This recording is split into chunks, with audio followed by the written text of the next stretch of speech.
దేవుని నామాన అందరికీ వందనాలు. పరిశుద్ధ గ్రంథం నుండి కొన్ని మాటలు చదువుకుందాం. కీర్తనలు 37వ అధ్యాయము. ఇక్కడ ఒక మాట చదువుకుందాం. యెహోవా ఎదుట మౌనంగా ఉండి ఆయన కొరకు కనిపెట్టుకొనుము. 7వ వచనము. 37 7వ వచనము. యెహోవా ఎదుట మౌనంగా ఉండి కనిపెట్టుకొనుము, తన మార్గము వర్ధిల్లు వారి చూసి వ్యసనపడుతుంది. పరిశుద్ధ గ్రంథం నుండి మనం చదువుకునే మాటలు మనం ధ్యానించగలిగితే, కీర్తనలు 37వ అధ్యాయంలో దేవుడు మరి దావీదు ఒక మాట చెప్తున్నాడు. ఏమంటే యెహోవా ఎదుట మౌనంగా ఉండాలా, ఆయన కొరకు మనం కనిపెట్టుకున్నారా. ఇంగ్లీష్లో అయితే be still, we wait patiently for him, అంటే చాలా ఓపికతో మనము దేవుని దగ్గర కనిపెట్టుకుంటూ ఉండాలా. దేని విషయము? దేని విషయం అంటే తన మార్గమును వర్ధిల్లు అని చూసి వ్యసన పడకుండా ఉండాలి.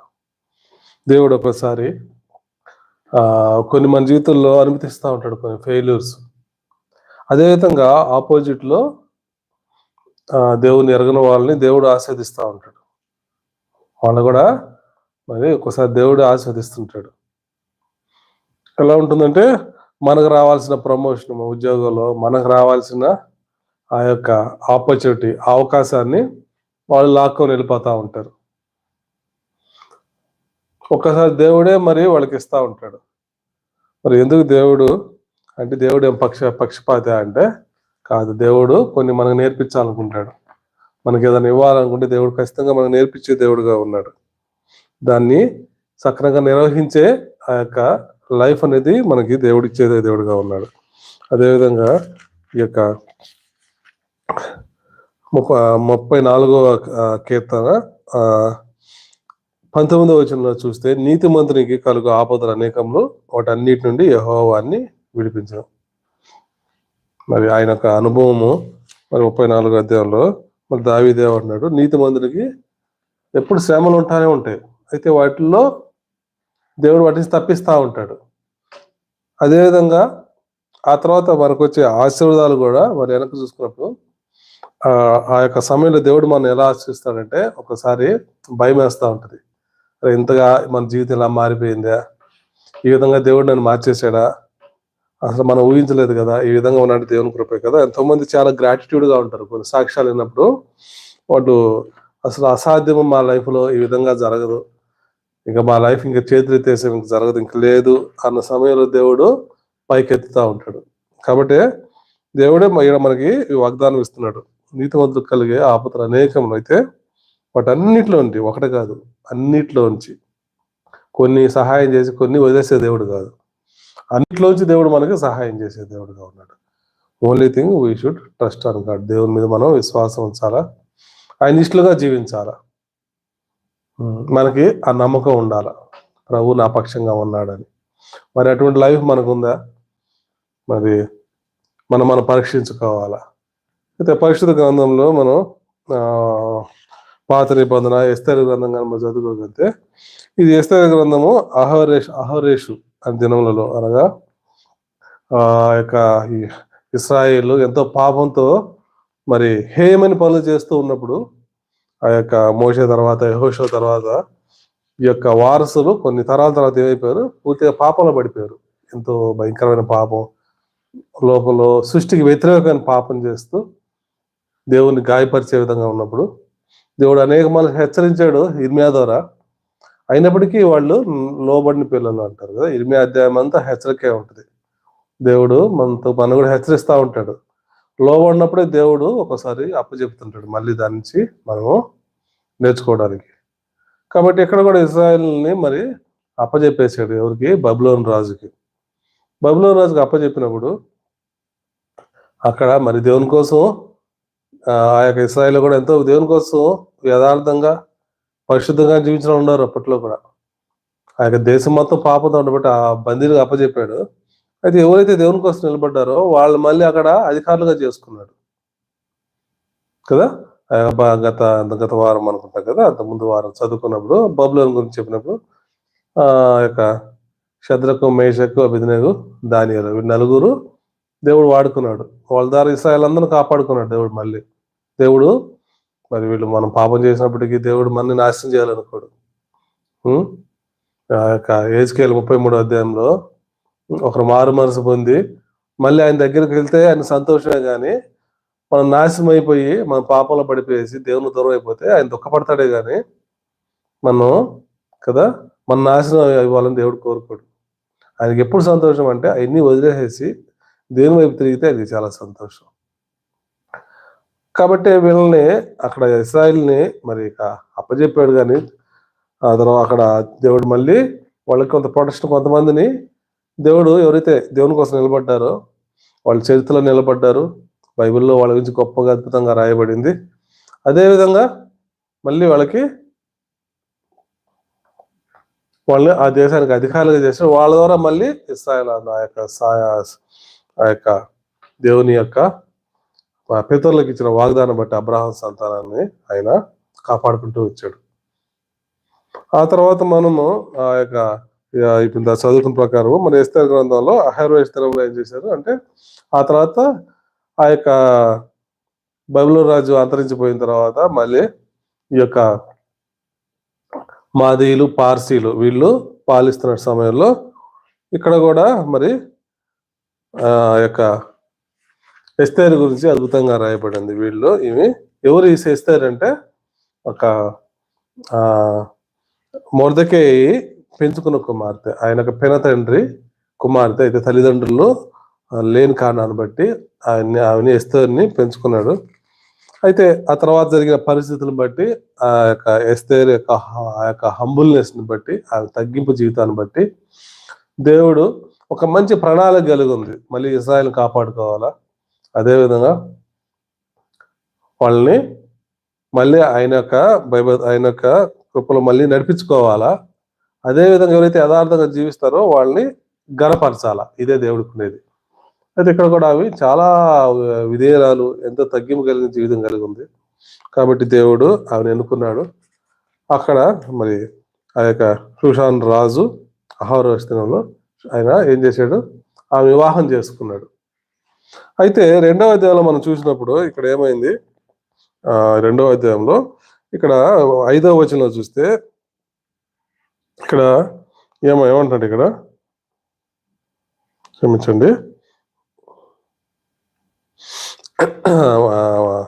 2వ అధ్యాయం చివరిలో 21వ వచనంలో మొర్దెకై గుమ్మం దగ్గర కూర్చోన్నాడు ఒకరోజు. ఎవరు ఇతను పెద్ద తండ్రి, అతను మన జాతి గురించి దేని గురించి చెప్పొద్దు అక్కడ అన్నాడు. ఎందుకంటే వాళ్ళు మాదీయులు, పార్సీకులు, వీళ్ళు బానిసలుగా వచ్చినారు అక్కడ. కాబట్టి భయపడ్డాడు మొర్దెకై, అసలు ఏమి చెప్పొద్దు అన్నాడు. రాణి అయిపోయింది అక్కడ.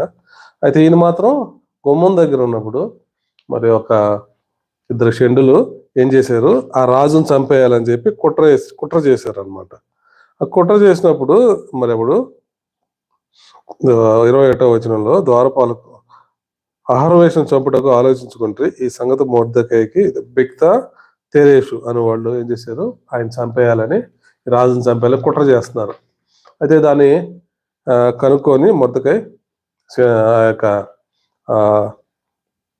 యొక్క ఎస్తేరు ద్వారా ఏమైంది, ఆ రాజుకు తెలియబడినప్పుడు వాళ్ళని అది తెలిసి విచారించి వాళ్ళని మరి చంపేసాడు.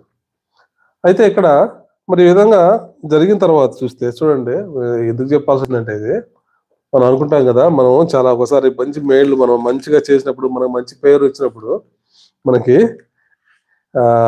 ఏదో మంచి ప్రమోషన్ వస్తుంది, మంచిగా ఆస్వాదిస్తాడు, మనకు మంచి పేరు వస్తుంది, మంచిగా ఎదుగుతూ ఉంటాం. అయితే ఒక్కోసారి దేవుడు కొన్ని సడన్ గా ఫెయిల్యూర్స్ అని అనుమతిస్తాడు.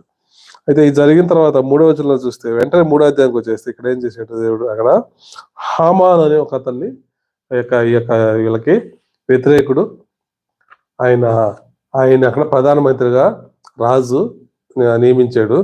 అయితే ఇది జరిగింది మాత్రం ఏం చేశారు, ఈ సంగతి గురించి మాత్రం 23వ వచనంలో చూసుకుంటే చివరిలో వాళ్ళని ఉరేశారు, కుట్ర చేసిన వాళ్ళని. అలాగే ఆ రాజ్య సమాచార గ్రంథమందు రాయబడింది. అయితే రాజు దాన్ని జ్ఞాపకం చేసుకోలేదు, దేవుడి మర్చిపోయే విధంగా చేశాడు.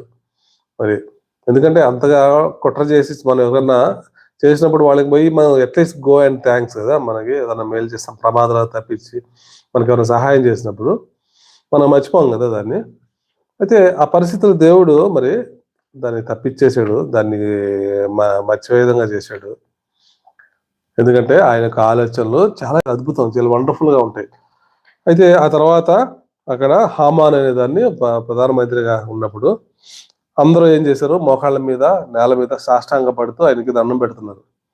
అయితే ఈ యొక్క మొర్దెకై మాత్రం అలా పెట్టలేదు, ఎందుకంటే అది విరోధం కదా. ఎందుకంటే వీళ్ళు దేవునికి తప్ప ఎవరికి మొక్కరు. గౌరవిస్తాం, ప్రతి ఒక్కరు మనం గౌరవిస్తాం, మనం కూడా ఎవరికి మొక్కకూడదు, మనం గౌరవించాలా. రెండోది, దేవుని నమ్మకం తర్వాత ఎవరికి భయపడవసరం లేదు. ఎక్కడ మనం తప్పు చేయకూడదు, చేసినప్పుడు బహిర్గతంగా ఓపెన్ గా చెప్పాలా, ఎస్ ఐ డిడ్ మిస్టేక్ అని. కాకపోతే మనకి ఎప్పుడు మనం భయపడతామంటే ఎప్పుడైతే మనం తప్పు చేస్తామో అప్పుడు భయపడతాము. ఆ తప్పును కప్పెట్టడానికి ఇంకో తప్పు చేస్తాము, ఆ తర్వాత మన సాతానికి మనం బానిస అయిపోతాం. ఇదే జరిగేది, క్రైస్తవులైనా దేవుడు నమ్ముకున్నా కూడా ఇప్పుడు జరిగేది అదే. అలా ఉన్నప్పుడు ఎప్పుడు మనం భయపడతానే ఉండాలి లైఫ్ లో. అయితే అలా కాకుండా మనము ధైర్యంగా, దేవుడు మన పక్షంగా ఉన్నాడు కదా, మనకు స్నేహితులుగా దేవుడు ఉన్నప్పుడు మనము భయపడకూడదు. ఏదన్నా ఉన్నప్పుడు ధైర్యంగా చెప్పాలి, ఎస్ ఐ డిడ్ మిస్టేక్, అవును ఇది చేశాను, ఐఎమ్ ది రెస్పాన్సిబుల్, నేనే రెస్పాన్సిబుల్, ధైర్యంగా చెప్పాలి. అది చాలా కష్టంగా ఉంటుంది. అయితే దేవుడు మనం బలపరుస్తున్నప్పుడు, ప్రార్థన ద్వారా మనం జయించినప్పుడు చాలా సంతోషంగా ఉంటుంది. ఏదైనా వచ్చినప్పుడు, ఏదన్నా వేరే వాళ్ళని మనం అడ్వాంటేజ్ తీసుకొని వాళ్ళ మీద తోసేయకూడదు. దావీదు పాపం చేసినప్పుడు నాతాను ప్రవక్త వచ్చినప్పుడు ఏమంటున్నాడంటే, నేనే పాపం చేశానని ఒప్పుకున్నాడు. ఆ స్త్రీ ఆ విధంగా నాకు అలా కనిపించింది కదా, వస్త్రాలు లేకుండా ఆ విధంగా స్నానం చేస్తా ఉన్నప్పుడు ఆ విధంగా కనిపించింది. పైన కప్పు వేసుకోలేదు కదా, ఆ యొక్క బాత్రూమ్ మీద కప్పు వేసుకోలేదు, ఇలా చెప్పలేదు. పోయిన వారు చెప్పినట్టు కూడా ఈ స్త్రీ నాకు పండుగ వల్ల నేను పాపంలో పడిపోయానని చెప్పి కదా, ఎవరు చెప్పింది? ఆదాము. అలాగే దావీదు కూడా నేను నేను పరిశుద్ధంగానే ఉన్నాను, కాకపోతే నేను అటు వెళ్ళంగానే ఇంటి పైకి వెళ్ళగానే ఆ స్త్రీ వస్త్రధారణ, నేను పాపం చేశాను, ఐ డిడ్ మిస్టేక్. అందుకే దావీదు దేవుడు ఏమన్నాడు, హృదయానుసారుడు అన్నాడు. ఆయన యొక్క హృదయం, దేవుడి హృదయం ఎరిగినాడు. ఒక్కసారి పాపం చేశాడు దావీదు, మళ్ళీ ఆయన ఎప్పుడు చేయలే. చాలా నష్టపోయాడు, ఎందుకంటే దేవుడి దగ్గరికి వచ్చిన తర్వాత మళ్ళీ పాపం చేస్తే మన బలహీనతలు బట్టి మన శరీరానికి ఇంపార్టెన్స్ ఇచ్చినప్పుడు ఒకసారి దేవుడు శిక్ష కూడా అనిపించాడు దావీదు జీవితంలో. అయినా దేవుని వదల్లా, చనిపోయిన దేవుడే నన్ను చంపేయాలా కదా. కాబట్టి ఆ విధంగా అబద్ధం భయపడలే ఎక్కడ. కాబట్టి మనం కూడా పిల్లారా, మనం భయపడకూడదు ఏ విషయంలో. తప్పు చేసినప్పుడు ఒకవేళ మన కింద వాళ్ళ తప్పులు చేసిన ఒక్కసారి కొన్ని కారణాల వల్ల మనం పాయింట్ అయినప్పుడు ధైర్యంగా చెప్పాలా, నేనే చేశాను, అద్దో వాళ్ళు చేశారు, వాళ్ళ మీద దోసేద్దాం, వీళ్ళ మీద దోసేద్దాం, మనం బయటపడిపోదాం అంటే అది it's not good for the Christianity.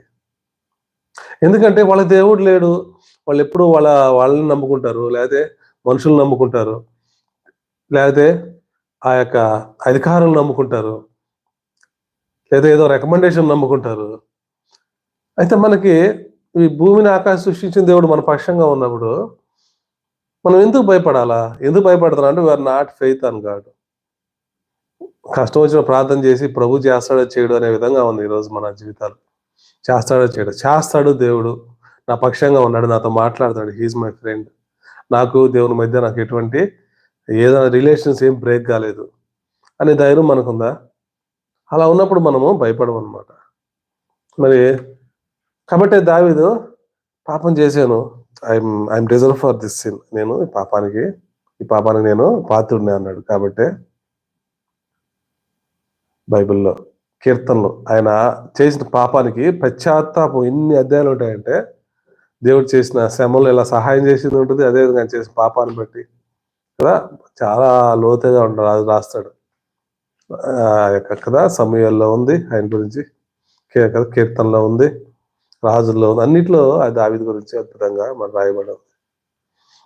కాబట్టి వీళ్ళారా మరి ఇక్కడ కూడా మొదకై భయపడలేదు. ఏదైనా మనము తప్పు చేసినప్పుడు మనము మనకు చెప్పాలి, నేనే కారణము దీనికి నేనే ఐఎమ్ డిజర్వ్ ఫర్ దిస్ అని చెప్పాలి. నేనే పాత్రుని దీనికి, నా కూలికి కాదు, లేకపోతే నా బంధువులు కాదు కదా. మన ఏదైనా గొడవ అయినప్పుడు ప్రభు దగ్గరికి వచ్చి చెప్పేదానికంటే ముందు వాళ్ళతో చెప్పాలా. రిలేషన్స్ ఎప్పుడు బ్రేక్ అవుతాయంటే మనం ఏడొచ్చి ప్రార్థన చేస్తాం, చర్చిలో ప్రార్థన చేస్తాం, కానీ వాళ్ళకి సమాపం చెప్పాలంటే చాలా కష్టం కదా. అయితే దేవుడు ఏమంటున్నాడు, ముందు వాళ్ళ దగ్గర పోయి సరి చేసుకోమన్నాడు దేవుడు. నువ్వు రొట్టెలు చేయి పెట్టేటప్పుడు ఏం చేయాలి, ముందు మనం పోయి వాళ్ళతో సరి చేసుకొని అప్పుడు వచ్చి నువ్వు బైబిల్ పట్టుకోవాలి, అప్పుడు వచ్చి నువ్వు ఆయన దగ్గర క్షమాపణ పొందాలి. అట్ట కాకుండా ప్రభు నన్ను క్షమించు ప్రభు అంటే ఆల్రెడీ అక్కడ గాయపరిచేస్తున్నావు కదా. ఒకరిని దేశిస్తే బైబిల్లో మర్డర్ అంటున్నాడు దేవుడు. కాబట్టి మన పొద్దున్న సాయంత్రం కల్లా మనము కరెక్ట్ చేసుకోవాలంటే ఏమున్నా సరే మన సాయంత్రం కల్లా చేసుకోవాలా. మరి మన లైఫ్ అలా ఉందా?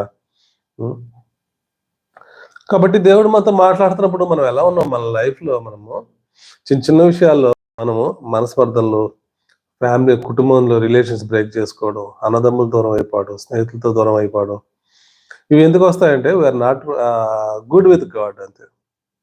మనం ఎంత ప్రార్థన చేసినా, ఎంత మనం బైబిల్ చదివినా, చర్చికి వారం వచ్చినా, దాని విషయంలో ఒక వారం మనం చర్చికి రాకపోతే చాలా రిగ్రెట్ అవుతాం కదా, చాలా బాధపడతాం. అయ్యో చర్చ్ మిస్ అయిపోయామే కదా. చాలా కుటుంబాలు, క్రైస్తవ కుటుంబాలు చర్చ్ మిస్ అయితే చాలా బాధపడతాం. అయితే ఏమన్నా గాయపరిచామే, వాళ్ళని తిట్టామే, వాళ్ళతో మాట్లాడకుండా నెల మాట్లాడకుండా ఉన్నామే, ఈ విషయంలో అస్సలు రిగ్రెట్ అవ్వం, అస్సలు బాధపడవు. హార్ట్ స్టబర్న్ అయిపోద్ది, చాలా కఠినంగా ఉంటుంది. చెప్పాలంటే ప్రెస్టేజ్, నేను పోవాల్సింది, వాళ్ళు తప్పు చేసినప్పుడు నేను ఎందుకు క్షమాపణ చెప్పాలి. అయితే దేవుడు ఏం చేశాడండి, ఐఎమ్ నాట్ గ్రేట్ అన్నాడు దేవుడు కదా. శిష్యులు పాదాలు గడిగాడు. ఎందుకు గడిగాడు? ఐఎమ్ నాట్ గ్రేట్ అనేది ఉండాలా. I'm the least, I'm last ఉండాలా, మీతో నాతో ఉండే వాళ్ళందరూ ఫస్ట్ ఉండాలనుకున్నప్పుడు అప్పుడు ఆ కుటుంబాలు విడిపోవు, ఆ కుటుంబంలో సమాధానం ఉంటుంది, ఆ కుటుంబాల్లో సంతోషం ఉంటుందండి. కాబట్టి అలా ఉన్నాం యాజ్ ఎ క్రిస్టియన్ గా, యేసుప్రభు నమ్ముకున్నప్పుడు ఐఎమ్ వెరీ గుడ్. ఎక్కడైనా పోయినప్పుడు మంచి సాక్ష్యం ఉండాలి. అబ్బా వాళ్ళు క్రిస్టియన్స్ అండి, ఆ ప్లాట్ లో ఉన్నారే, వాళ్ళు చెప్పాలా, ఆ ప్లాట్ లో ఉన్న ఆవిడ మంచివాళ్ళు అండి చాలా. నిజంగా మనకు ఆ సాక్ష్యం ఉంది. అబ్బా వీళ్ళ చెప్పేది ఒకటి, లేకపోతే అంత వేషధారణ అంటాడు. అందుకే కదా బైబిల్లో ఇస్తున్న దేవుడు మరి వీళ్ళందరినీ ఆ యొక్క పరిశీలన చదువుకుని ఎందుకు దేశించాడంటే, 22, 23, 24 మత్తయి చదువుకుంటే మీరు ఏమన్నారు, వేషధారులు అన్నాడు, వేషధారులు. కాబట్టి అవుట్ సైడ్ మనం ఎంతో హోలీగా కనిపించవచ్చు, కానీ ఇన్సైడ్ దేవుడు, మనం పర్సనల్ గా దేవునితో ఉన్నప్పుడు దేవుడు మనం చూపిస్తున్నప్పుడు వీఆర్ కరెక్టింగ్ అవర్ వీక్నెస్, మన బలహీనతల్ని మనం క్షమాపణ అడిగి చెప్పడానికి మనం చాలా కష్టపడుతున్నామా? దేవుని దగ్గర మాత్రం క్షమాపణ చెప్తాం, ఎందుకంటే ఫ్రీ కదా దేవుని దగ్గర. ఆయన క్షమించేస్తాడు, ఆయన క్షమించేస్తాడు, మనం చాలా సింపుల్ గా క్షమాపణ చెప్తాం. అయితే మనం క్షమించలేం, చాలా కఠినం. మత్తయి సువార్త 18వ అధ్యాయంలో కదా, అక్కడేమో 10,000 తలాంతులు, 10,000 దీనారాలు కాదు, తలాంతులు అంటే టైమ్స్, 10,000 ఇంటూ కొన్ని తలాంతులు అంటే దాదాపు మన భాషలో చెప్పుకోవాలంటే ఒక 10 లక్షలు. 10 లక్షలు అప్పున్నాడు. మరి ఆయన పోయి ఆయన రాజు దగ్గరికి వెళ్ళినప్పుడు ఏమంటున్నాడు, అదే తీసుకెళ్ళి జైలు వేసేయండి ఆయన అంటే ఏమంటున్నాడు, అయ్యా నన్ను క్షమించండి అన్నాడు. లేదు నిన్ను, నీ భార్యని, పిల్లల్ని మొత్తాన్ని ఏం చేస్తావు, అమ్మేస్తావు, ఏం చేస్తావో తీసుకొచ్చి అన్నప్పుడు ఆయన మోకాళ్ళ మీద సాష్టాంగం పడి కన్నీటి ఏడుస్తున్నప్పుడు అయ్యో అని చెప్పి మళ్ళీ ఆ రాజు జాలిపడి తర్వాత ఇవ్వు అనలేదు, సరే ఇప్పుడు తర్వాత తీసుకురాపో అలా కొట్టివేశాడంట. మత్తయి సువార్త 18వ అధ్యాయం చదువుకోండి. ఏం చేశాడు, కొట్టేశాడు మొత్తం. జాలిపడి ఇంటికి వచ్చాడు. ఇంట్లో పనోడు ఉన్నాడు, దాసుడు ఎంత ఇవ్వాలా, 100 రూపాయలు ఇవ్వాలి, లేకపోతే 1000 రూపాయలు ఇవ్వాలా. వాడిని కొట్టి, అయ్యా నా దగ్గర లేవయ్యా కొంత సమయం అంటే ఏం చేస్తున్నాను, వాడిని కొట్టేసి ఏం చేయాలి, తీసుకెళ్ళి చొక్కా పట్టుకొని పోయి తీసుకెళ్ళి రూమ్లో వేసాడు కదా. మన భాషలో చెప్పాలంటే రూమ్లో వేసారు, అప్పుడంటే జైలు వేసారు. మనం ఏం చేస్తాము, వాడు ఏమైనా చేస్తే కొట్టి తీసుకెళ్ళి మనకి పలుకుబడి ఉంటే కొంచెం రూమ్లో వేసేస్తాం. మరి రూమ్లో వేసినప్పుడు అది రాజుకు తెలిసి, అయ్యో నేను అరే నీకు 10 లక్షలు కొట్టేశాను కదా మొత్తము, నాకు వద్దన్నాను కదా, 1000 రూపాయలు క్షమించలేకపోయావా, కాబట్టి వాడిని తీసుకెళ్ళి జైల్లో వేసేయండి అన్నాడు. అంటే అర్థమైందంటే మనము దేవుడు అవకాశం ఇస్తూ ఉంటాడు, క్షమిస్తాడేమో. నేను మన జీవితంలో మనం చిన్ననాటి నుంచి చేసిన పాపం, హేయమైన పాపాలు, సృష్టికి వ్యతిరేకమైన పాపాలు ఎన్నో ఘోరమైనవి చేస్తాం.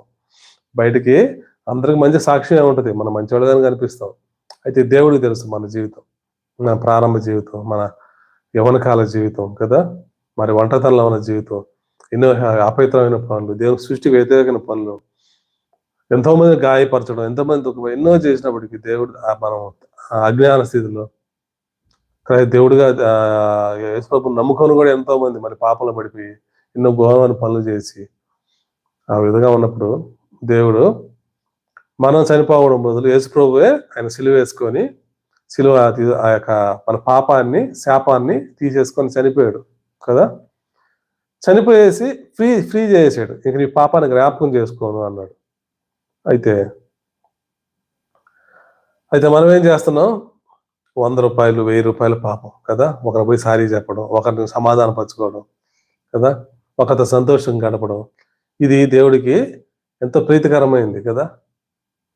మనం కూడా చాలా సంతోషం ఉంటుంది. ఈ శత్రుత్వం, ద్వేషం, ఈ అసూయ, ఒకరితో వాళ్ళు ఏదో అన్నారని వాళ్ళు దూరం చేసుకుంటే మనకే సమాధానం ఉండదు, మనం ఒంటగానే ఉంటాము. అవన్నీ తీసేసుకుంటే మన హృదయంలో సంతోషం ఉంటుంది. అట్ ది సేమ్ టైము అందరితో కలిసిమెలిసి సంతోషంగా ఉంటాం. బలమైన తాడు అది అనేకమైన 3-4 పేటలు వేసి ఏం చేస్తాం, దాంతో పెద్ద పెద్ద బండలు కూడా పైకి లేపుతాం కదా. అంటే అంత బలం ఉంటుంది. దేవుడు చెప్పేది ఆల్వేస్ గుడ్ థింగే. కానీ నెలలు సంవత్సరాలు విడిపోయేసి ద్వేషించుకుంటూ ఒకరినొకరిని ఈ విధంగా ఉంటే మరి దేవుడు మనకు క్షమిస్తాడా? దేవుడు మనల్ని హెచ్చరిస్తున్నప్పుడు మరి మనం ఎలా ఉన్నాం? కాబట్టి ప్రభువు మనతో మాట్లాడుతున్నప్పుడు ప్రభువుకి మనకి సహాయం చేస్తాడు. దేవుడు మనం మాట్లాడతాడు. మనం ఇంకా అబద్ధం చెప్పాల్సిన అవసరం లేదు, ఎక్కడ ఎవరికి భయపడిన అవసరం లేదు. మన ఆఫీస్లో ఎక్కడ మనము కదా దొంగ సంతకాలు పెట్టడం అవసరం లేదు, ఎక్కడ లంచాలు తీసుకోని అవసరం లేదు. ఎన్ని లేకుండా మనం బ్లెస్సింగ్తో సంతోషంగా ఉంటాము అనే ఒక కాన్ఫిడెన్స్ మన జీవితంలో ఉందా? లేకపోతే అందరూ మరి అపవిత్ర పనులు చేసి, మోసం చేసి, అన్యాయం చేసి, వడ్డీలు తీసుకొని, లంచాలు తీసుకొని ఆ డబ్బులు తీసుకొచ్చేసి మళ్ళీ దేవుడికి కూడా మనం షేర్ ఇస్తున్నామా కదా. అయితే మిగతా వాళ్ళు చేయొచ్చు, కానీ యేసుప్రభు తెలియని వాళ్ళు తెలియక అజ్ఞానంతో చేయొచ్చు. మళ్ళీ ఆ డబ్బులు తీసుకొచ్చేసి మాకు మేలు జరుగుతుందని చెప్పేసి, ఏ దేవుడు మేలు చేయడు, నిజమైన దేవుడు అయితే మేలు చేయడు. అట్లాంటి పనులు చేస్తే మోసంతో ఒకరిని బాధ పెట్టి ఆ యొక్క రక్తం పూరి తీసుకొచ్చేసి మనం దాంట్లో కొంత ఆయన కుండీలు వేస్తే, ఆయన బాక్స్లో వేస్తే దేవుడు యాక్సెప్ట్ చేయడు. అది ఇంకా మనకి కదా బ్లెస్సింగ్, అది ఇంకా శాపం. ఎందుకంటే అపవిత్రమైందని దేవుడు కదా. ఆ మందసం దగ్గరికి వెళ్తే కాలిపోయేవాడు కదా. ఆ మందసం కింద తీసుకొని వస్తున్నప్పుడు ఆ యొక్క ఎడ్ల బండిలో కింద పడుతున్నప్పుడు పట్టుకుంటే ఏమైపోయారు, కాలిపోయారు. అంటే అపవిత్రమైన ఆ చేతులతో పట్టుకుంటేనే కాలిపోతే, మన అపవిత్రత మోసంతో తీసుకొచ్చి దేవునికి ఇచ్చేస్తే దాంట్లో దశంభాగాలు ఇస్తున్నామేమో, లేకపోతే అన్యాయం అక్రతం వాడి దాంట్లో చందాలు వేస్తున్నామేమో మనం పరీక్షించుకోవాలా. అయిపోయినా దేవుడు ఏమో అండు. చెప్పాను కదా, మనం చర్చికి పోతే చాలా బాధ, పోతే చాలా దుఃఖపడతాం. కానీ ఎదురు వాళ్ళు క్షమించడానికి, వాళ్ళతో సమాధాన పడడానికి, మన లోకంలో ఎవరు శత్రువులు లేకుండా చేసుకోవడానికి ఎవరు ఇష్టపడడం. అదేవిధంగా ఈ యొక్క లోకానుసారమైన జీవితం జీవిస్తూ మరి వాటిని తీసుకొచ్చి దేవునికి అర్పణలుగా ఇచ్చేటప్పుడు మనం అసలు ఏ హృదయం అసలు ఆలోచించాం, అరే మనం చేస్తుంది కదా. ఎందుకంటే మనం ఆ విధంగా మనం ముందుకెళ్తున్నాం. అదొక రిలీజియస్ కదా, మతానుసారమైన జీవితం ఉంది. కానీ దేవునికి మతి అనుసంధానం, దేవునితో అనుసంధానమై ఉందా, దేవునితో ఉందా మన హార్ట్? ప్రభా ఈ పని చేస్తే దేవుడు నన్ను సంతోష పెడతాడా, ఈ పని చేస్తే దేవుడు నాతో ఉంటాడా, నాతో మాట్లాడతాడా కదా. మరి దేవుడు మనతో హెచ్చరిస్తున్నప్పుడు మనం పరీక్షించుకోవాలి. మరి ప్రభు మనతో మాట్లాడుతున్నాడు, మరి మనం మాట్లాడుతున్నప్పుడు హృదయాన్ని స్టబన్ చేసుకుంటున్నామా కదా. ఆయన ఏమేమి అడగట్లే, ఆయన మన డబ్బులు అడగట్లే, ఆయన దశంభాగాలు అడగట్లే, మన జీవితం దేవునికి ఇమ్మన్నాడు. ఆయన చనిపోయిన తర్వాత 100% మనకు దేవునికి భయంకరంగా జీవించాలి. అది it's not matter of tithe. దశంభాగం దేవుడు అడగట్లేదు మనని. చీర్ఫుల్గా జాయ్ఫుల్గా మీరు మీకు 10% 10,000 1000 అయినా సరే మీరు 10 రూపాయలు వేసినా ఏమంటారు దేవుడు. Is very happy. But your cheerful. నేను చేయాలా, దేవునికి ఏమైనా ఇవ్వాలా, దేవునికి సంతోషంగా నా లైఫ్ ఇవ్వాలా, నేను యూస్ఫుల్ పాత్రగా ఉండాలా, డబ్బే కదా అన్నిట్లో దేవుడిని గణపరచాలా, ఇది ఉండాలి మన జీవితం. అది రూపాయి ఇచ్చినా 10 రూపాయలు ఇచ్చినా ఈ డజంట్ మ్యాటర్. దేవుడు ఏం దగ్గర కాదు కదా. దేవుడు మనకిస్తాడు. మనకి ఎక్కడ కావాలన్నా, మనకి ఏది కావాలన్నా దేవుడు మనతో ఉంటే దేవుడు మాకు ఇచ్చే దేవుడు మనం ఇస్తామా కదా. ఈ పని జరిగితే నేను నీకు డబ్బులు ఇస్తాను ప్రభు అని మొక్కుంటాం. అది ఏదో తెలియని వాళ్ళు మొక్కుంటారు, కానీ మనం కూడా మొక్కుంటాం. అంటే దేవుడికి మనం లంచం ఇస్తున్నాం కదా. ప్రభు ఇది చేస్తే పాత నిబంధనలో మరి యాకోబు మరి మొక్కున్నాడు, ఆయనకు తెలియదు ఆ పాత నిబంధన. కానీ ఇప్పుడు మనం ఫుల్ దేవునితో ఉన్నాం. ఇప్పుడు దేవునితో మన రిలేషన్, వీఆర్ నాట్ బిజినెస్. దేవునితో మనం బిజినెస్ చేయట్లేదు. అప్పుడు 10 ఆజ్ఞలు ఉన్నాయి, ఇప్పుడు 10 ఆజ్ఞలు కాదు, 1000 ఆజ్ఞలు ఉన్నాయి. ఇప్పుడైతే లక్షల ఆజ్ఞలు ఉన్నాయి. కానీ ఆ 10 ఆజ్ఞలు ఫాలో కాకపోతే వాళ్ళు దేవుని దూరం అయిపోయేవాళ్ళు, నరకానికి వెళ్ళేవాళ్ళు. కానీ ఇప్పుడు మనం ఎన్నో ఆజ్ఞలు ఉన్నాయి, అన్ని ఆజ్ఞలు దేవుడు సహాయం చేస్తాడు మనకి. మనం ప్రార్థన చేసినప్పుడు, ఆయన వాక్యం వింటున్నప్పుడు, ఆయన దగ్గరికి వచ్చినప్పుడు ఆయన హెల్ప్ చేస్తున్నాడు. ఫెయిల్ అయిపోయినా మళ్ళీ పైకి లేపుతున్నాడు. హౌ టు ఓవర్కమ్, ఎలా జయించాలి దేవుడు నేర్పిస్తున్నాడు. మరి ఇటువంటి దేవుడు ఉన్నప్పుడు మనం వాళ్ళతో దేవునితో మనం వ్యాపారం కాదు, ఫ్రెండ్షిప్ చేస్తున్నాం. He's the father, he's the friend. ఈయన నేను నిజమైన స్నేహితుడు అంటున్నాడు. నిజమైన స్నేహితుడు తన స్నేహితుడికి ఏం పడతాడు, ప్రాణం పెట్టేస్తాడంట. కాబట్టి మన కోసం ఆల్రెడీ దేవుడు ప్రాణం పెట్టేసి మనల్ని ఆయన చనిపోయి మనల్ని ఆ యొక్క మరణంలో పానీయకుండా, గత వారం చెప్పినట్టు మన పాపాని కోసం ఎక్కడికి వెళ్ళాలో అక్కడికి వెళ్ళి అనుభవాన్ని పొందాడు. నరకం అనిపించాడు. తండ్రి నన్ను ఎలా వదిలేసావు తండ్రి అన్నాడు ఒక మాట. అప్పటిదాకా ఏం మాట అల్లా, తండ్రి నన్ను ఎలా వదిలేసావు అంటే అది అటువంటి భయంకర నరకాన్ని పోకూడదనే భయపడ్డాడు. గత వారం చెప్పాను కదా, భయపడ్డాడు ఆ యొక్క నరకంలో నేను పోవాలి ఇప్పుడు అని. ఈ మేకులు కొడతారనో, లేకపోతే గుండెల్లో పొడుస్తారనో, లేకపోతే కాళ్ళకి మేకులు కొడతారనో, ముళ్ళకిరీటం పెడతారనో ఆయన యేసుప్రభు బాధపడలా. 3 సార్లు ఎందుకు బాధపడ్డాడంటే రక్తంలాగా చెమటలు పట్టినాయంట ఆయనకి. ఎందుకంటే దేవుడి నుంచి దూరం అయిపోతున్నామని, ఆ యొక్క తండ్రి నుంచి దూరం అయిపోయేసి పాపం అయిపోయి, దేవుడు ఆ తండ్రి వదిలేసినప్పుడు మానవ శరీరంగా పాపం నరకంలోకి వెళ్ళిపోతున్నాడు యేసుప్రభు. ఆ కొన్ని నిమిషాలు నరకంలోకి వెళ్ళిపోయాడు చనిపోయే ముందు. ఆ యొక్క భయంకరమైన పరిస్థితి నుంచి భయపడ్డాడు దేవుడు. దేవుడికి అనుభవం తెలుసు కాబట్టి, నా బిడ్డలు అలా పోకూడదు కాబట్టి దేవుడు మన కోసం చనిపోయి 3వ రోజు లేచాడు. ఇప్పుడు మనము ఆయన నమ్ముకుంటే, ఆయన మీద ఆధారపడితే మనం కూడా కడగబడి మనము లేపబడే వాళ్ళగా ఉన్నాం, దేవుడితో నడిచే విధంగా ఉన్నాం, దేవుడితో స్నేహితులుగా ఉన్నాం. మరి ఇంతగా దేవుడు మన కోసం త్యాగం చేసి ఆయన లైఫే మనకి ఇచ్చేసినప్పుడు మనం అనేక మందికి గాయపరిచే విధంగా ఉన్నావా, బాధపరిచే విధంగా ఉన్నావా, అర్థం దూరం చేసుకుంటున్నావా, స్నేహితుల్ని, బంధువుల్ని, రక్త సంబంధాలని. మరి దేవుడు మనతో మాట్లాడుతున్నప్పుడు మన లైఫ్ ఎలా ఉంది కదా.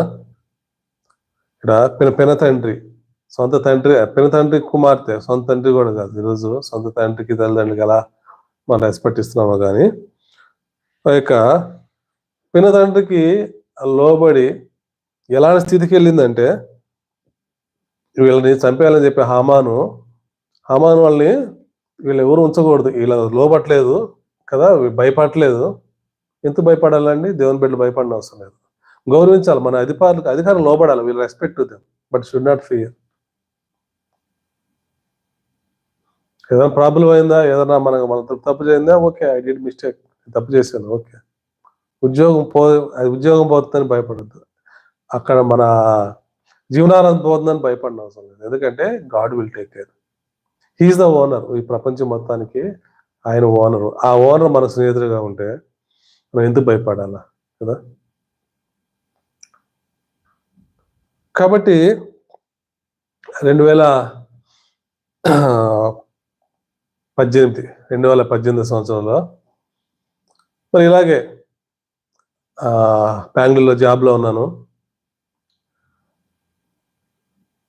వెల్స్ ఫార్గోలో పనిచేస్తున్నాను. అప్పుడు మంచి బ్యాంకులో పనిచేస్తాను. వేరే కంపెనీ నుంచి కాంట్రాక్ట్ అంటారు అంటే కదా, మన కూలీలు మనం ఎలా తీసుకుంటామో తెచ్చుకుంటారు వేరే కంపెనీ, వేరే దగ్గర నుంచి. అలాగే కాంట్రాక్ట్ వేరే కంపెనీ నుంచి వెళ్ళి దాంట్లో పనిచేస్తున్నప్పుడు అక్కడ మరి ముందు నుంచి దాదాపు 2 సంవత్సరాలు పనిచేశాను అక్కడ. ఆ తర్వాత 6 నెలల తర్వాత కొంతమంది వచ్చారు. వాళ్ళని దేవుడు ఆశీర్వదించాడు.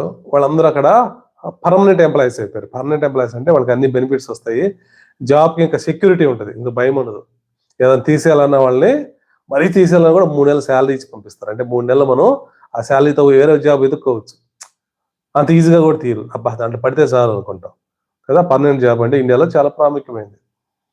మరి ఆ జాబ్ కళ్ళ ముందు దాదాపు నా కింద పనిచేసేవాళ్ళు అందరూ, నేను టీమ్ లీడర్గా ఉన్నాను, దాదాపు 6-7 మంది ఉంటే అందరిని పర్మనెంట్ చేశాడు. నేను మాత్రం పర్మనెంట్ అవ్వలా కదా.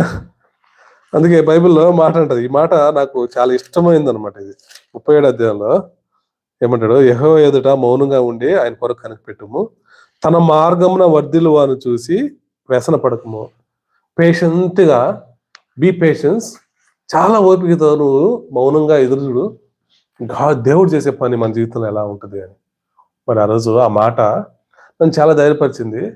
కొంచెం తెలియకుండానే బాధ, అసూయ వచ్చింది, కొంచెం బాధ అనిపించింది. దేవుడు మళ్ళీ మాట్లాడిన తర్వాత ప్రభా క్షమించు ప్రభా అని చెప్పి మరి అందరినీ, ఎందుకంటే వాడు బ్లెస్ చేసినప్పుడు మనము అసూయ పడకూడదు, మనం దుఃఖపడకూడదు. That is not blessing to them, as it is not character of Christianity. దేవుడి యొక్క యేసు ప్రభు బిడ్డలకి ఆ క్యారెక్టర్ ఉండకూడదు.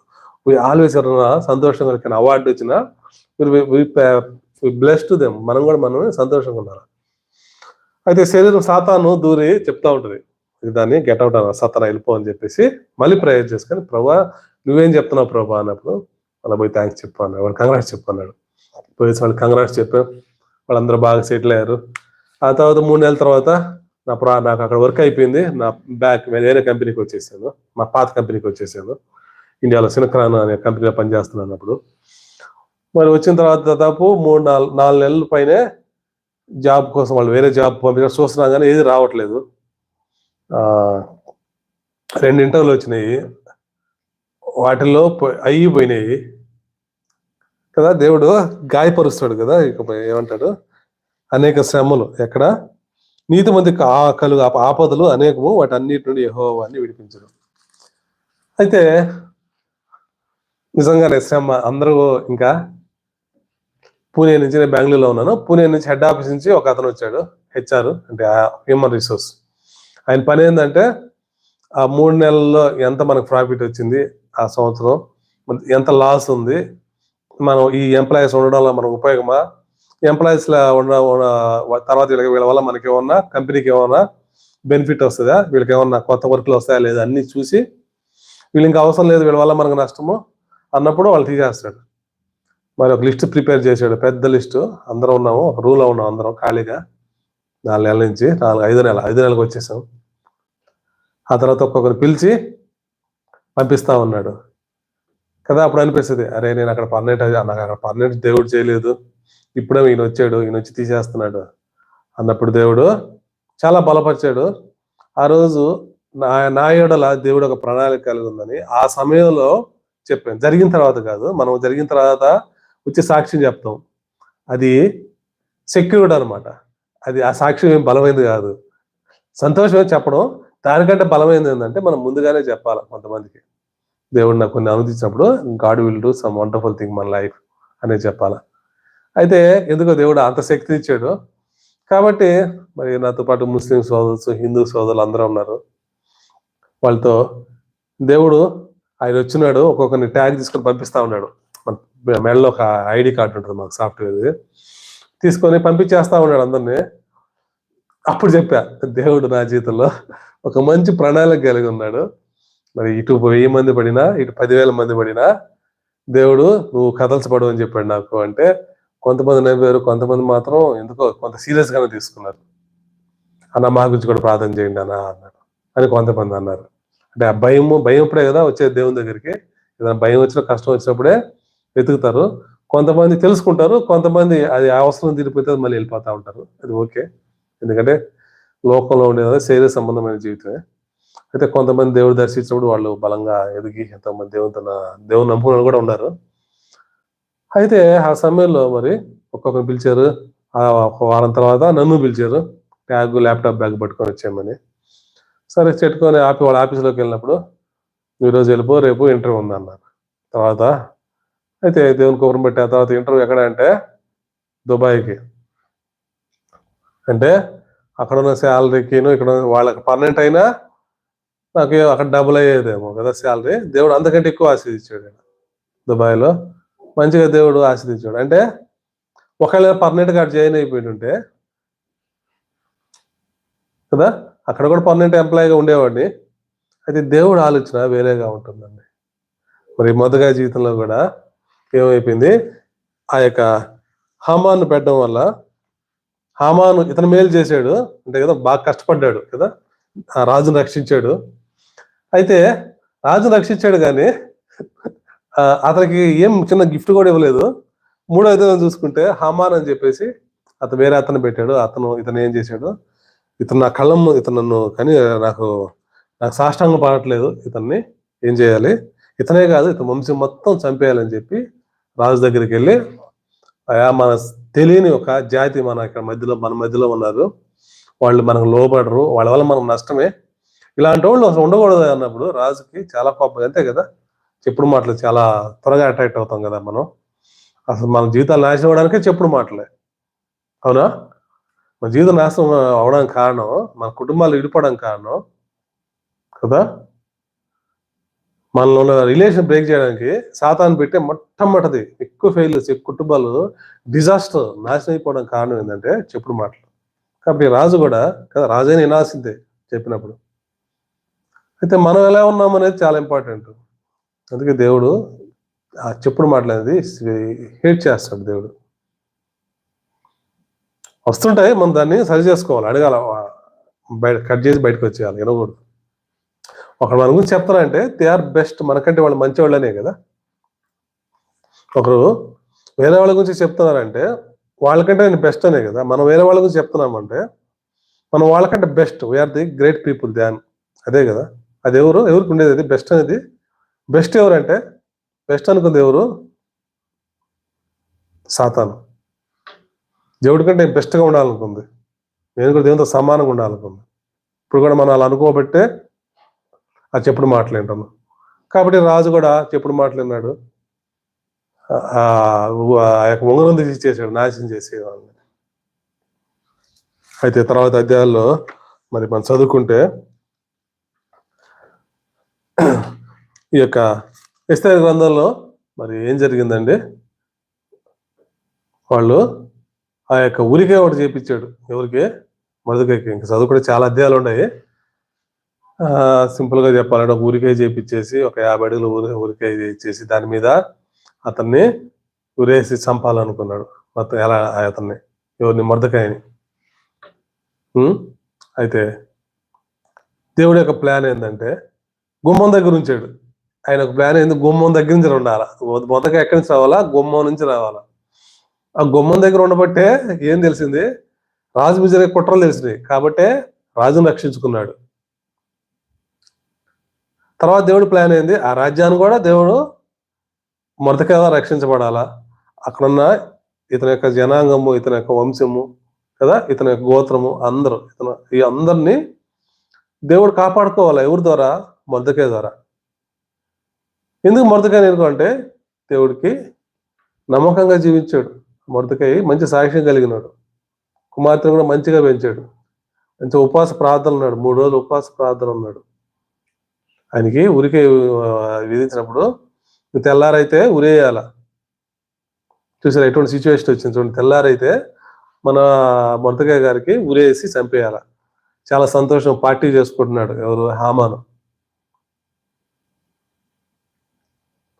ఆ రాత్రి నిద్ర ఉండకూడదు కదా. ఒక ఉరి వేస్తున్నారంటే మనం చనిపోతామంటే, ఏదైనా సరే, ఏ సిచ్యువేషన్ అయినా సరే, మనం చనిపోతాం, గంటలో ఇంకో రోజులో కొన్ని అవసరం చనిపోతామంటే ఎలా ఉంటుందండి పరిస్థితి? అనారోగ్యం అయినా సరే, నువ్వు ఐసీలో ఉన్నా సరే, చనిపోతా ఉన్నప్పుడు పరిస్థితి ఆ ఎక్స్పీరియన్స్ అనేది చాలా భయంకరమైనది.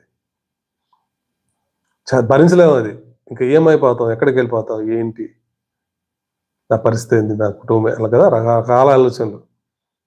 మరి అటువంటి పరిస్థితుల్లో ఉండాల్సిన మొర్దెకైకి కదా, మొర్దెకై అయితే ప్రశాంతంగానే ఉన్నాడు. అయితే ఆ రాత్రి రాజు నిద్ర పట్టలేదండి. రాజుకు నిద్ర పట్టక ఏం చేశాడు, ఆ యొక్క అప్పుడు ఎప్పుడైతే ఆ యొక్క రాజ గ్రంథంలో రాయించుకున్నాడు, ఆ గ్రంథాన్ని తీసుకురమ్మన్నాడు. అది ఓపెన్ చేస్తే దాంట్లో ఏముంది, పలానా టైంలో మొర్దెకై అయిన అతను ఈ యొక్క ఇద్దరు కుట్రదారుల నుంచి రాజుని రక్షించడం రాసినప్పుడు, అయ్యో ఇతను నేనేం చేయలేకపోయానా అని చెప్పేసి. చూడండి టైం ఎలా ఉంటుందంటే, మనం కష్టపడతాం కానీ నష్టపోము దేవుడి మీద ఆధారపడితే కదా.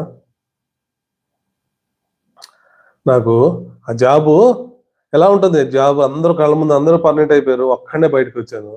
ఒక్కరు కూడా అందరూ పర్మనెంట్ అయిపోయారు, నేను ఒక్కడే బయటకు వచ్చాను. అబ్బా కాంట్రాక్ట్ అయిపోయేసి, అబ్బా మంచి కంపెనీ, లైఫ్ సెటిల్ అయిపోతుంది, ఇంకో 10 సంవత్సరాలు ఉండిపోవచ్చు, అలా ఉండింది. మంచి పేరు వచ్చింది నాకు, అక్కడ మంచి అప్రిషియేషన్ వచ్చింది. అప్రిషియేషన్ అంటే మంచి అవార్డు వచ్చింది యుఎస్, అమెరికా నుంచి, బాగా చేస్తాడు పని అని. అయితే ఏమైందంటే నాకు కొంచెం ఎక్స్పీరియన్స్ ఎక్కువ ఉంది కాబట్టి ఎక్స్పీరియన్స్ ఎక్కువ ఉన్నాడు వద్దని చెప్పేసి వాళ్ళు రిజెక్ట్ చేశారు. అది ఒక రీజన్. మిగతా వాళ్ళైతే నా ఎక్స్పీరియన్స్ వాళ్ళు ఇంకొక ఇద్దరు తీసుకోవచ్చు అని, అలాంటి వాళ్ళు 4-6 మంది ఉంటే వాళ్ళు చేసుకున్నారు. అయితే చాలా బాధేసింది, ప్రభా ఏం ప్రభా ఇలా జరిగిపోయింది అని. అయితే దేవుడి యొక్క ప్లాన్ ఎలా ఉందంటే, అరే నువ్వు ఉండాల్సింది ఇక్కడ కాదు దుబాయ్లో, నువ్వు వెళ్ళాల్సింది దుబాయ్, నువ్వు ఇక్కడ కాదు ఉండాల్సింది అన్నాడు దేవుడు. కాబట్టి దేవుడు మరి ఆ సమయం ఇచ్చినప్పుడు మొదకైనైతే ఎలా ఆశీర్వదించాడు, మరి నువ్వు కింద నుంచే రావాలి, కష్టపడాలని చెప్పి దేవుడు కొంచెం కష్టపెట్టాడు. తర్వాత భయం వచ్చింది, ఆ భయంలో కూడా దేవుడు ఆ యొక్క నమ్మకం సువార్త చెప్పడానికి సహాయం చేశాడు. మరి ఆ 4-5 నెలలు ఆ యొక్క అనేక మంది సువార్త చెప్పేవాడిని. దేవుడు చేసిన మేళ్ళు, దేవుడితో ఉంటే ఎలా ఉంటుంది, how we friendly our God కదా, ఆయన మనకి ఎలా మాట్లాడతాడు కదా, కళల ద్వారా మాట్లాడుతుంటాడు, వాక్యం ద్వారా మాట్లాడుతుంటాడు, ప్రతిరోజు ఎంకరేజ్ చేస్తూ ఉంటాడు. Always God will take light our life. మన జీవితంలో ఎప్పుడు ఒక వెలుగుని తీసుకొస్తూ ఉంటాడు. ప్రతిరోజు వీ ఎంకరేజ్ అవర్ సెల్ఫ్, ఎక్కడ భయపడకుండా ఇన్ని సంవత్సరాలు దేవుడు నడిపిస్తూ వస్తున్నాడు. కాబట్టి మొర్దెకై కూడా మరి తెల్లారి రాత్రి మొర్దెకై నిద్ర ఉండకూడదు, మొర్దెకై టెస్ట్ పడాలి. అయితే రాజు నిద్ర పట్టలేదండి. చూడండి దేవుడు ఎలా ఉంటుందో ప్రణాళిక. రాజు నిద్ర పట్టలేదు. రాజు మత గ్రంథం తీసుకురమ్మని 6వ అధ్యాయం చూసుకుంటే, ఆ రాత్రి నిద్ర నిద్ర పట్టనందున రాజ్యపు సమాచార గ్రంథం తెమ్మని రాజు ఆజ్ఞేయంగా అయితే రాజు ఎదుట చదివి వినిపించబడెను కదా. అయితే రెండోది కూడా, మన బ్లెస్సింగ్ ఎవరైతే మనం బాధ పెడతారో, దుఃఖ పెడతారో వాళ్ళ ముందే దేవుడు ఎలా ఆశీర్వదిస్తాడంటే, ఇక్కడ చూడండి కొన్ని మనం బాగా గాయపరిస్తే వాళ్ళ దారిని ఒకసారి వాళ్ళని వాడుకొని మన ఆశీర్వదిస్తుంటాడు కొంతమంది. అంటే దానివల్ల మనం సంతోషపడడం కాదు, కానీ గాడ్ థింగ్స్ అనేవి చాలా మెరాకిల్గా ఉండేవి. అయితే ఈ లోపల ఈయన మరి హామాన్ గారు వచ్చారు లోపలికి రాగానే రాజు వచ్చేసి, ఒక రాజు ఎవరికన్నా రాజుకు మేలు చేసిన వాళ్ళకి నేను ఎలా మేలు చేయాలంటే ఏం చెప్పాడు, మంచి బంగారు తివాచీలు వేసి మంచి బంగారం గుర్రం ఎక్కించి ఊరంతా తిప్పాలా, ఆయన రాజు కిరీటం పెట్టాలా.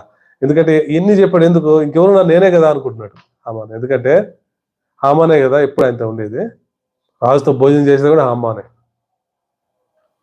రాణితో కూడా కూర్చొని భోజనం చేస్తున్నాడు. అది అతని రేంజ్. అలా ఊహించుకుంటాడా ఏ విధంగా. మరి ఇంకెవరు ఇంకా చూడండి 6వ వచనంలో 6:6లో, రాజు గణపర ఆపేక్షించు వానికి ఏమి చేయవాలని రాజు అతన్ని అడగా, హామాన్ ఏమనుకుంటున్నాడు, నన్ను కాక మరి ఎవరిని రాజు గణపరచని ఆపేక్షించనని తనలో తను అనుకుని రాజుతో ఇట్లా నేను ఏమంటున్నాడు, రాజు ధరించుకును రాజు వస్త్రములు, రాజు యొక్క గుర్రము, రాజు తల మీద ఉంచుకును రాజ కిరీటమును. చూడండి ఎంత ఆశ ఉందో చూడండి.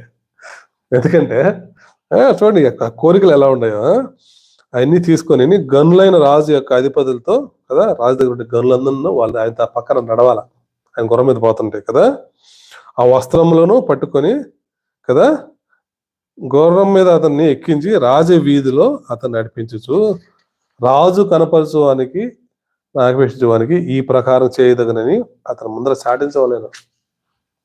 ఎన్ని చేయాలి నాకు అని చెప్పి చెప్పుకుంటున్నాడు.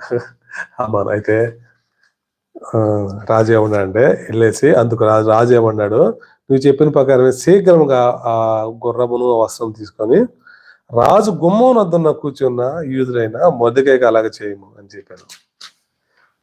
ఎట్లుంటదండి, చంపేయాలి, తెల్లారైతే చంపేయాలి, ఇంకా అతన్ని ఉరేయాలా అనుకున్న అతన్ని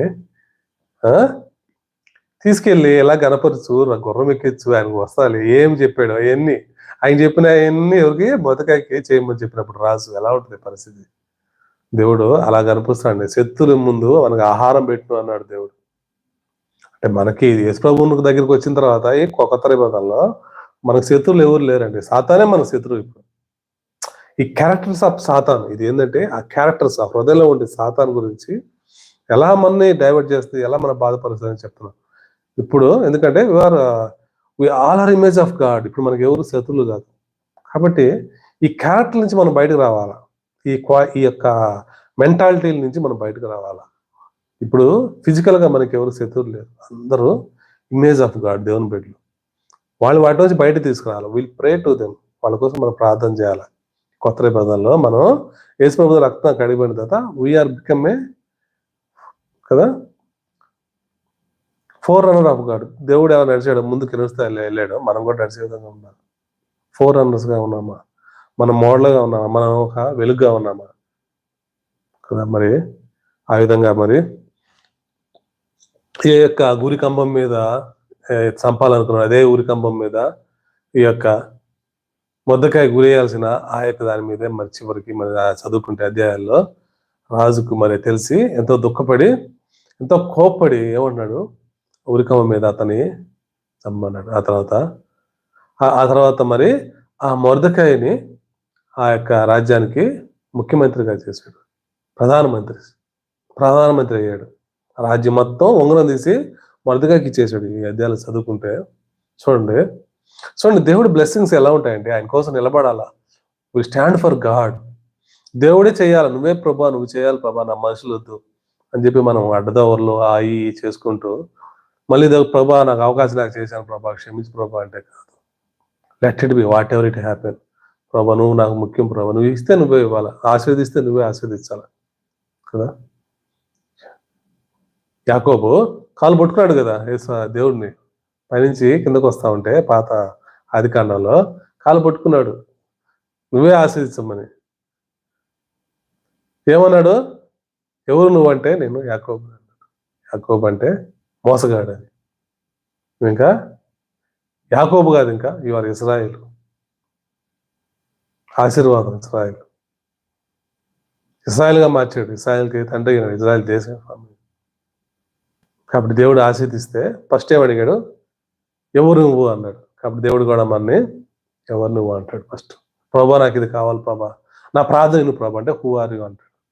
ప్రభా నేను అన్యాయస్తుని ప్రభా, నేను పలాన్ని బాధ పెట్టాను ప్రభా, పలాన్ని మోసం చేశాను ప్రభా, పలాను బూతులు తిట్టాను ప్రభా, కొందరు విషయంలో చెప్పుడు మాటలు చెప్పాను ప్రభా, ఇంకా అవును ప్రభా, ఇంకా అపవిత్రమైన శరీరం ప్రభా, అపవిత్రమైన పనులు చేశాను ప్రభా, నా వంట చేతుల పాపం, ఐఎమ్ నాట్ డిజర్వ్ ప్రభా, నేనైతే పరలోకానికి యోగ్యుని కాదు ప్రభా, బట్ నన్ను జ్ఞాపకం చేసుకో ప్రభా. నువ్వు నాకు కావాలి ప్రభా, you are precious my life ప్రభా, నువ్వు నాతో ఉంటే ఐఎమ్ వెరీ హ్యాపీ, నాకు చాలా సంతోషం ప్రభా అంటే దేవుడు మనతో ఉంటాడు. ఎస్ ఓకే, నేను కార్చిన రక్తంలో మీ పాపాన్ని అంతా తీసేస్తున్నాను, you are precious to my son అంటాడు.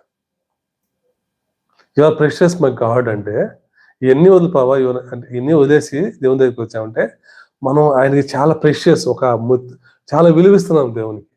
అవన్నీ వదిలేకుండా రాకుండా ఉంటాయి. We're not give importance to the God. మన శరీరాశ, మన కోపం, మన దేశం, మన పగ, ఇవన్నీ ఇంపార్టెన్స్ ఉన్నాయి మనకి, దేవుడు ఇంపార్టెన్స్ లేదు. అయితే ఎన్ని వదిలిపో, ఎన్ని కాదు ప్రభా, నీకోసం ఎన్ని వదిలేస్తాను ప్రభా అన్నప్పుడు దేవుడు ఈజ్ వెరీ హ్యాపీ.